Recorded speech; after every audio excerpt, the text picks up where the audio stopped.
the Fade 5 podcast with Brad Evans and Nate Lundy. Place your bets, you jack wagons! Brad the Big Noise Evans here, joined by the good sir Nathaniel Lundy, and Merry March Madness to you with yours is indeed another edition of the Fade 5 podcast. And where are we heading, Lundy?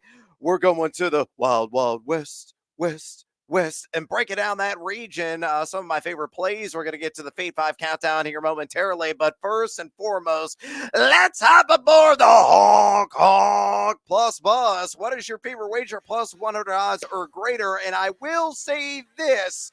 The caveat here is you got to take somebody to emerge from this region. So where are you second to greenbacks? I'm actually going to take advantage of the value right now on the Tar Heels, Brad. I'm going to go with North Carolina to come out of that region and make the Final Four. I think it's insane that that's 3-1 at BetMGM right now. To give you an idea, folks, over at DK, that's down at plus 230. But like if you look at DK right now, for example, Arizona is plus 190. Arizona is the favorite if you look at the odds makers, and I don't see that with the Wildcats, not with where their draw is. And I think even if stuff plays out and we get all the way to the Elite Eight and the two teams that are standing are the Tar Heels and the Wildcats, I think UNC has a more favorable matchup. I think they've got the right players. I think they have the ability to take care of the Wildcats, even if it does go chalky and you wind up with 1 versus 2 in this particular region, which I know you're not even convinced is going to happen. We can talk about that in a minute. Yeah. But to me, there is value right now on the fact that UNC is sitting at 3-1 to be able to make it to the Final Four. That to me is insane. I was totally surprised when I saw this coming out of the gate, getting ready. There were a bunch of lines. I was at full disclosure, Brad, last night, I'm sitting there hitting refresh constantly when the bracket was coming out because I wanted to see what the lines were the moment that they got posted. And I took advantage of a couple before they got steamed. I will tell you that right now that I took advantage of. So I'm happy with some of those that I got. But this one, even as we sit here recording on Monday, going region by region here with the Fade 5, I'm shocked that this number is at 3-1. Yeah, I did not have that luxury of jumping on some early lines because I was lost in work world. I was typing, I was hosting chats, I was doing interviews. It sucked because all I wanted to do was pull up my various, DraftKings app, my BetMGM app, my ESPN bet app, and just figure out where the value lied. I had no stinking time. If only I were you, and I would be a hell of a lot more handsome and I would have great hair. My Final Four pick from the Wild Wild West is Baylor. I'm going to go with the Bears at plus 800. I think best value on the board there at BetMGM. I don't think chalk is going to remotely reign supreme in this very wide open region, in my estimation. Yeah, North Carolina is playing at a high level, but you saw they're vulnerable. They lost NC State in the ACC tournament, had an offensive outage in that game. They're playing great defense. They got a lot of veteran leadership there. Armando Bacot, RJ Davis, they got some peripheral players that can absolutely get it done there, especially in Harrison Ingram. But I do worry about some of the downsides with that team. Baylor is a team that has warts too. They're far from perfect. I could say that. Let me give you all the nitty gritty. I've already done the research on the Bears.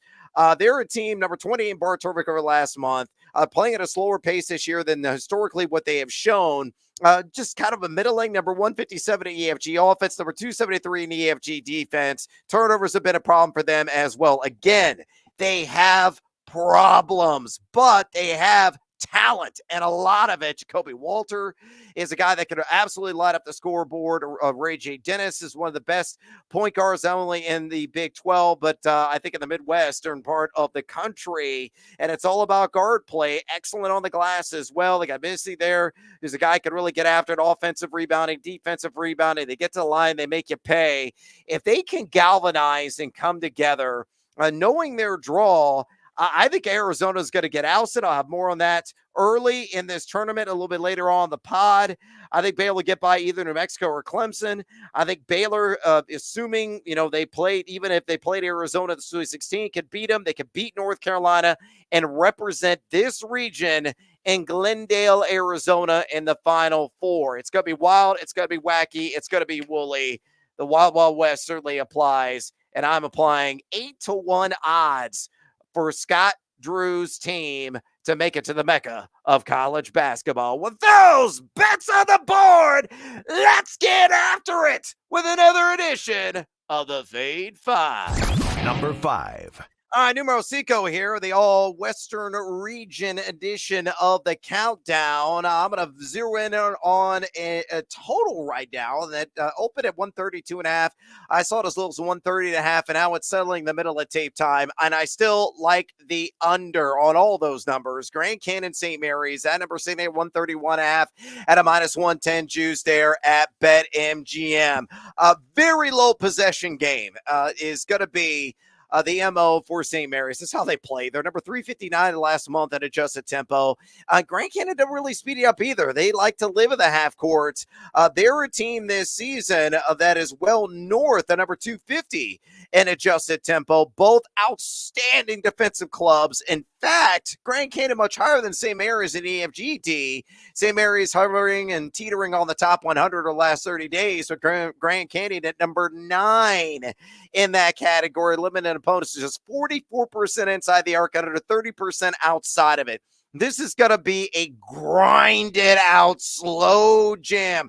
Crank the key sway. Crank the Jodeci. Hell, crank the Silk for all you 90s R&B fans out there in attendance.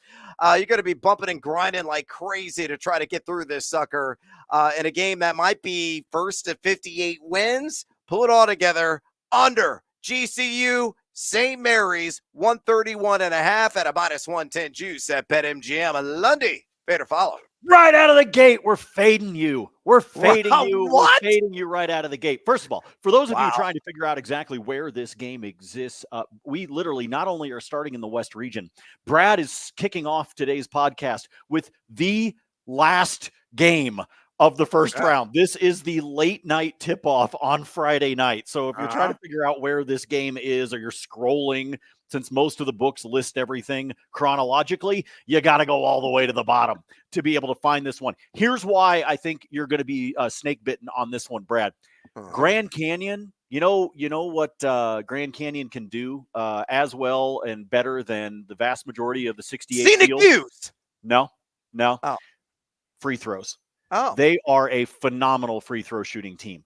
And because of that, if it comes down to it down the stretch, or there's anything like that, or we get guys into foul trouble, even the end of the first half, whatever, I think they are actually going to just barely creep over this number. I believe this is one that you go ahead. I know that it's moved. I think this is one that you take advantage of the movement and you actually go with the over. I think we're going to see some free throws. I'm calling it right now. I think the total is going to sit at like 134. I think you're just barely going to miss on this one, brother. I think it's going to come down to free throws, and I'm going to say that you are incorrect. And despite your expectation of the tortoise-like pace, we are still going to beat this number. Lopes, Gales, do me a solid. Lay some bricks at the line. I need the under. Number 4. Numero Quattro here on the Fade 5 Countdown, all West Region edition of this year's NCAA tournament. Let's go with a team that is a borderline blue blood of sorts. They're in Michigan State. Will it be a Sparty party or is it going to be Sparty farty? I say it's going to be more of the stinky variety. Give me the Bulldogs of Mississippi State. I have a degree from there, for crying out loud, at plus 1.5. This available at DraftKings at a minus 110 juice. So why am I fading Tom Izzo? Yeah, I might be sick in the head. It is March, but I don't trust Michigan State, nor should you. They're number 60 in bar turnover the last 30 days, playing at a very slow pace, very methodical, number 322 in adjusted tempo over that stretch. But here's the downside, and it's puke-inducing. Number 312 in EFG offense in their last 10 games, shooting 44.2% inside the arc. That's it.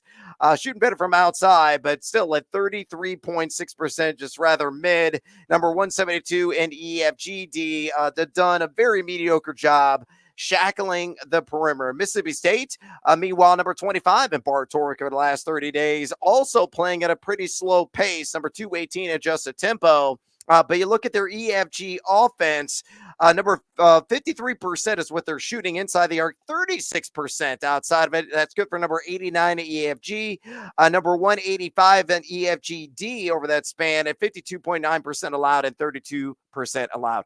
Michigan State don't have the size. They don't have the athletes in the post really to compete with Tolu Smith and the length and athleticism of Mississippi State. They just got dudes. Does Jans. And, I know Malik Hall is playing at a better level. I know Walker can take over games, a guy that's a very suitable guard there for the Spartans. I just don't trust them. They have not excited me in any way, shape, or form here down the stretch. Mississippi State had a nice little resurgence in the SEC tournament. Maybe they carry that momentum over, and they really just check all the boxes in the paper matchup. So putting that all together, give me the Bulldogs. Roof.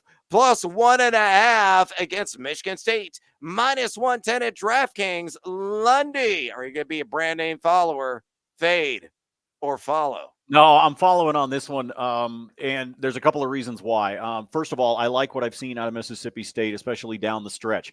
Reason number 2, Michigan State did not beat a single NCAA tournament team outside the state of Michigan this year. Interesting. Not a single NCAA tournament opponent outside of the state of Michigan. So they beat Oakland. They beat Oakland. Did they beat them there? They beat them outside Michigan? No, Oakland is in Michigan. Did they play Oakland? Did they? I don't know. Because that's outside. I'm just giving you the stats from what I have been. Oh, you saying outside the state of Michigan, not inside the state of Michigan. They did not beat a single NCAA tournament team outside of their home state. I worry about them going on the road. Part of the going on the road, folks, this region is in Charlotte. Charlotte is closer to Mississippi than it is to Michigan. I'm no geography major, but I'm pretty sure about that one if I were to draw some circles on a map. I think there's going to be Bulldog fans there. I think Mississippi State is going to do it. I also am going to enact something that has been popular on the podcast here over the last week and a half. Give me Mississippi State on the money line plus 100. Screw the 1.5. Okay. I'll take them on the money line at plus 100. I believe it actually opened at plus 110. But I didn't get it until it was at even money, but I will take Mississippi State straight up. Last thing I'll point out, I know they were talking about, Izzo when he's a lower seed and all of that. The last 3 times he's been a lower seed, he's only won once. So I know there's this massive number over the course of his career, and I know it's hard to bet against Tom Izzo, but I'm going to look at the recency side of it, which includes the fact that they're only 1-2 the last 3 times they were a lower seed, and I have more faith right now in Mississippi State. Give me Mississippi State straight on the money line plus 100. For Shizuma Izzo, I say hell to the no. And Evans, clean out the wax in your damn ears. Number 3. All right, numero 3 here on the Fade 5 countdown. I'm going to go with Charleston, man. I love the Cougars here. Plus 9.5, taking on the Alabama Crimson Tide at a minus 110 juice here at BetMGM. Alabama just flopped really down the home stretch. Very unimpressive over the last month and a half. And here are the numbers to back it up. They're number 87 the last 30 days. Overall, according to Bart Torvik, one of the fastest teams in the country. Okay, that could play their advantage because they could tire people out. But they're number 123 EFG offense during that stretch, and number 293 in EFG defense nationally. They're giving up 56.2% inside the arc and over 34% outside of it. A very good second chance team. Really rely on that. Pretty good offensive team, cutting to the glass and, scoring some of those high percentage shots. But defensively, in terms of packing the paint, they're terrible. In terms of three-point defense, they're god-awful. And that's been a consistency the entire year. And they're playing probably their worst style of basketball the last couple of weeks. Don't count out Charleston just to take this game honestly straight up. They're number 42 in Bart over the last 30 days. They don't mind playing fast, number 130 in adjusted tempo, number 40 in those last month-long period. They're an EFG offense. They're shooting over 50% inside the arc, but here is the kicker, 41.1% from way downtown during that stretch. Decent defensively, number 97 EFGD. They force a lot of turnovers. They're an effective rebounding team, and it's all about those great equalizers. They hit a ton of them. They're going to hang tough in this game. 9.5 points, way too many. So give me Charleston plus those points against Alabama. Minus 110 at BetMGM. Lundy. Fade or follow. I will also follow on this one, and I enjoyed the jaw-dropping total. It sits at 174. That is the total in this game, because you're that's talking Alabama for you. But that's also Charleston. Yeah, Charleston within the coastal. Am I right, Brad? It's a CAA. Yeah, right? it used to be the Colonial, and it's now the coastal. I guess Colonials were offended. I had no idea. Yeah, apparently there were a couple still alive somewhere there in South Carolina, still trying to find a way to defend Fort Sumter. Check your history books, folks. I believe, if I'm not mistaken, Brad, Charleston was the fastest tempo team in that conference. So you're talking about Bama just being Bama, right? I mean, they scored 100, 10 times or something this season? So Bama, we know, can hit the century mark, but so can Charleston. Yeah. I mean, Charleston was playing at a crazy fast pace as well. So as much as you wanted to slow things down, Jodeci style with Grand Canyon and St. Mary's, this one's going to be the exact opposite. When I saw the total, not that I was surprised, in part because Bama was involved, but I remember just going, holy crap, that is a massive total for a first-round college basketball tournament game. So it might be one where it's just fun to just be like, let's just see if they can hit 175 and sprinkle a bet on the over just because. But I do think Charleston keeps this one close. If I'm not mistaken, the other stat that I was looking at with Bama, I think Bama, in terms of the teams that are in the tournament, in the field of 68, I believe that Alabama averages the most personal fouls per game of any team that made the tournament. I think they're north of 20 team fouls per game, which is a big number, folks. And so I don't know off the top of my head. I haven't looked it up. I don't know where Charleston sits in terms of being able to make their free throws. But if they can hit them from the charity stripe, and Bama's going to keep being whack, whack, whack, whack, whack, and we're doing, hack-a-shack like Popovich, then if Charleston can make those, not only do I think that leads into that total at 174, but I think it leads into Charleston keeping this one snug. Oh, another Jodeci reference? Here's one more. Charleston scribbled the diary of a mad band. Look it up. Number 2. Numero dos here on the Fade 5 countdown. Let's go to a 2:15 matchup. I'm not calling for an upset. I'm just calling for a cover here. Give me Long Beach State. The LBC. Snoop Dogg, is going to have money on this one with them at plus 21. Going against Arizona at a minus 110 juice there. Available at FanDuel Sportsbook. Just too many points. I don't trust Arizona. You lose on the road to Lundy's Oregon State Beavers. You lose to USC. You got bounced early in the Pac-12 tournament. I have these unsettling feelings about this team. And we have seen historically, Lundy, 24 of the last 26 NCAA tournaments, a number 2 seed has not survived the first weekend. I think Arizona has the best shot of making that trend tack on. So looking at Long Beach, again, I'm not taking them to win. I do like the cover here. They're doing it for Dan Monson. They're playing emotional basketball. Monson gets shit canned right before the Big West tournament. He says, you know what, I'm still coach these guys and see this thing through. And what do? They win an auto berth with him as a lower seed in that exercise, and he's dancing. Middle finger extended to the AD in the process. I love every single second of it. And Monson will be on the sidelines marking out orders in this game. Arizona, the advanced analytics are pretty good. Number 58 EFG offense, number 59 EFG defense, number 10 overall board over the last month. Turnovers, though, have been a problem for them. Too many miscues, too many self-inflicted wounds, good rebounding team, a team that can really body up along the perimeter and also drain some of those outside shots. Long Beach, not a good offensive team, but adept defensively. They're only giving up right around 50% inside the arc, right around 34% outside of it, and a pretty good second chance team. Usually when you get these monster spreads in these matchups, you're just saying, keep it somewhat competitive, keep it within 25 with about 2 minutes to go, because Tommy Lloyd is going to get the backups and the walk-ons some tick in the in-state tournament, and LBC will probably be like, hey, we're just going to keep our guys out there, maybe make a couple of garbage threes, and you go from not winning to, all of a sudden it's a miracle cash. Same development could happen in this one. Give me Long Beach State plus 21 against Arizona, minus 110 at FanDuel. Lundy, my number 2 play of the West region. Fade or follow? Too many points. I mean, I'm not going to go into much more depth of what you already talked about, other than to say there's another bet in this game that I like if you're looking for another play that you want to do, and that is Long Beach State plus 12 on the first half line. Oh, interesting. I like that one. I think this number is too big.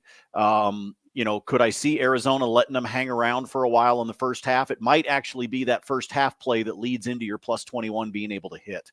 I really do. So I think 21 is too many. I also like the first half bet. I think Long Beach State can keep this within a dozen within the first 20 minutes. I really do. So I think this is a solid play. I don't trust Arizona either. Again, you lost to the flippin' Beavers. Okay. You lost to Oregon State. Blech, okay? And that's my school. And I'm still telling you that is hideous, that Arizona allowed that to happen. So I will play this with the points as well. I think it could come down to some garbage time stuff for Long Beach State. It could very well. But you know what I do know over the years, having grown up in Corvallis and all of that? Don't trust the Pac-12 in the tournament, okay? Yeah. Just don't. It's awful for me as a Pac-12 follower, and obviously now it's going to disintegrate, but it's terrible because the West Coast teams have traditionally been really shitty come tournament time, and they don't live up to their seeding. And so, do I think Long Beach State's going to win the game? No, actually I don't. If they get some great post play, okay, maybe. If they can score like 40 in the post, maybe they get something done. But beyond that, I don't trust Arizona with this number at all. Yeah, don't trust it with Arizona. Ride with the beach and soak up some of that vitamin D. Number 1. Numero uno here on the Fade 5 countdown. Breaking out the sledgehammer on Nevada. You want to talk about an entire league that got punked by the selection committee. It was a Mountain West. What the bloody hell? How is Boise State in the first 4? How is Colorado State also in the first 4? New Mexico got slided, and Nevada did as well, garnering a 10 seed. They're taking on Dayton. Go out there and prove that you're far better than the idiots in that committee room. And I have many problems with the selection committee this year. It's long overdue, Lundy, and this is not remotely a hot take, that committee is overhauled. Sure, you can keep some of the ADs in there, but you need actual bracketology people in there as well, and people who cover the game like a glove on a hand. So they got to have more voices to do it right because there were so many egregious errors. But I digress. Give me the Wolfpack. I'm going to lay the 1.5 against the Dayton Flyers in this one. Yeah, the 10 seed is the favorite in this one over the 7 seed, and for good reason. You look at Dayton, just number 69 in bar tour the last 30 days. Excellent offensive team because they have Deron Holmes, who has been a top 5 player according to Ken Palm's Player of the Year ratings for much of the season. They're shooting 51.4% inside the arc and 44.7%. Absurd outside of it, but defensively they stink. Number 236 in EFGD. They're giving up 52.6% inside the arc and nearly 35% outside of it. A good team offensively, lousy team defensively. And here is where the rubber really hits the road. Number 315 in turnover percentage offense.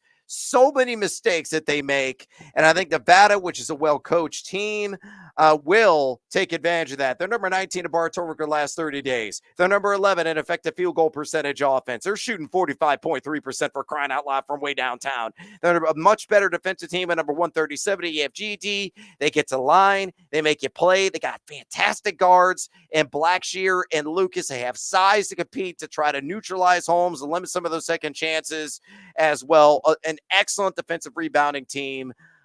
And Nevada's won away from Reno. They're 8-3 straight up on the road this year. They're only laying 1.5. Take my money, DraftKings at minus 110. I'm Ryan with the Wolfpack. My number 1 play in the West region, Lundy. Fade or follow? This was one of my favorite bets when it posted last night. Yep. This was one of the ones that I jumped on immediately. Here's the thing for you to know about Dayton. Brad already laid down some stuff when it comes to Nevada, but here's what I would tell you about Dayton. No depth. None. Yeah. They are a top 6, and that is it on their roster. I'm telling you, they do not have any depth to be able to help them out.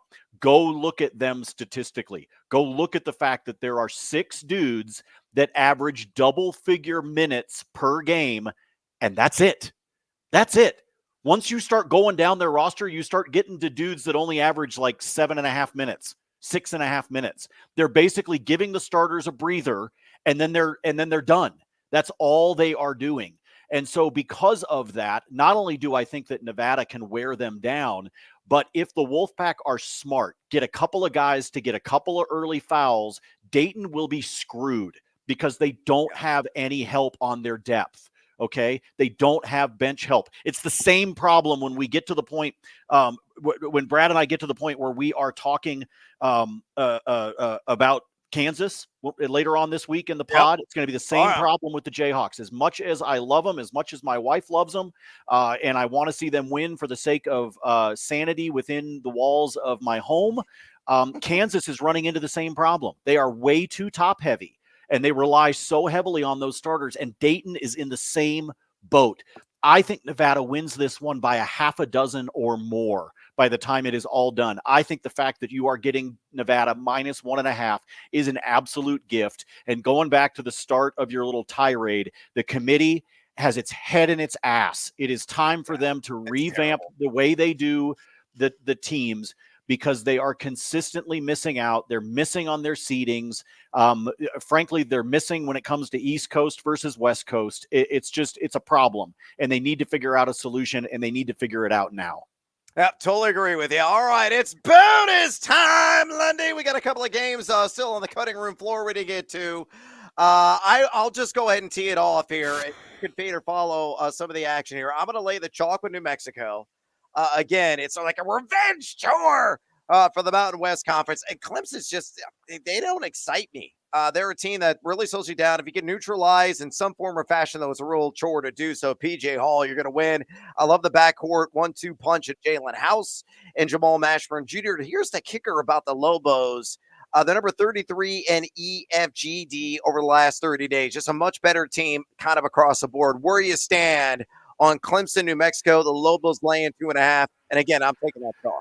Well, I think there's something to be said for this idea of a Mountain West revenge tour. I don't think you're that far off when it comes to the idea of the Mountain West.